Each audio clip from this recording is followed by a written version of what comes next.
23শে জানুয়ারি ভারতের সরকারি সূত্রের বরাতে এক প্রতিবেদনে হিন্দুস্তান টাইমস জানায়, সতর্কতামূলক ব্যবস্থা হিসেবে বাংলাদেশে অবস্থানরত কূটনীতিকদের পরিবারের সদস্যদের দেশে ফিরে যাওয়ার জন্য বলেছে ভারত।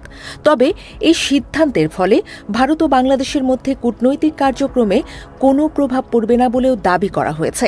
ঢাকা, রাজশাহী, সিলেট, চট্টগ্রাম ও খুলনা বাংলাদেশে থাকা ভারতের এই 5 কূটনৈতিক মিশনই পূর্ণ জনবল নিয়ে তাদের কার্যক্রম চালিয়ে যাবে বলেও জানায় হিন্দুস্তান টাইম। অবশ্য নিরাপত্তা শঙ্কায় ভারতীয় কূটনীতিকদের পরিবারের সদস্যদের দেশে ফিরে যাওয়ার এখনও কোনো আনুষ্ঠানিক বিবৃতি দেয়নি ভারতের পররাষ্ট্র মন্ত্রণালয়।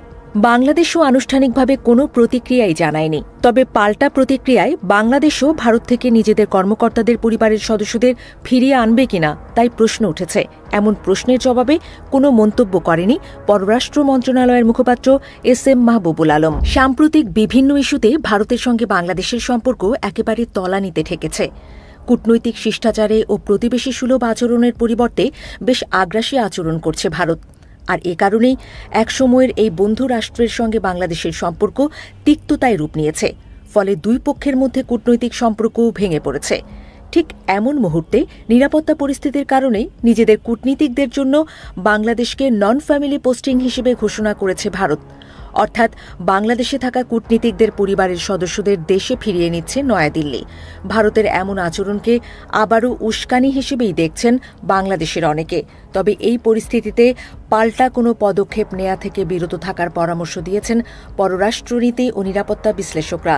শান্ত থেকে বাংলাদেশ সরকারকে বাস্তবসম্মত পদক্ষেপ নেয়ার পরামর্শও দিয়েছেন তারা। তিনি বলেন, বাংলাদেশে কূটনীতিকদের পরিবারের সদস্যদের নিরাপত্তার বিষয়ে ভারতের উদ্বেগ যদি যথার্থ হয় এবং এই বিষয়ে বাংলাদেশের কিছু করার থাকে, তবে আলোচনার মাধ্যমেই তা সমাধান করা সম্ভব।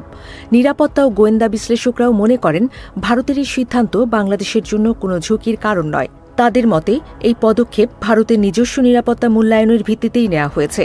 একে বাংলাদেশের সার্বিক নিরাপত্তা পরিস্থিতির প্রতিফলন হিসেবে দেখা ঠিক হবে না। তবে ভারতের এমন আচরণ নিয়ে কথা বলেছেন বাংলাদেশের সাবেক রাষ্ট্রদূত এম হুমায়ুন কবির।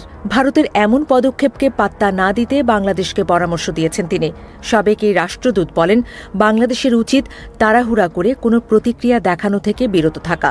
এর বদলে ভারত কেন এই সিদ্ধান্ত নিয়েছে সেই কারণগুলো বোঝার দিকে মনোযোগ দেওয়া উচিত।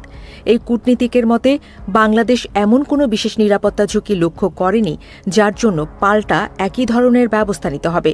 তবে ভারত যদি যৌক্তিক কোনো উদ্বেগের কথা জানায়, তবে কূটনৈতিক আলোচনার মাধ্যমে তার সমাধান করা যেতে পারে।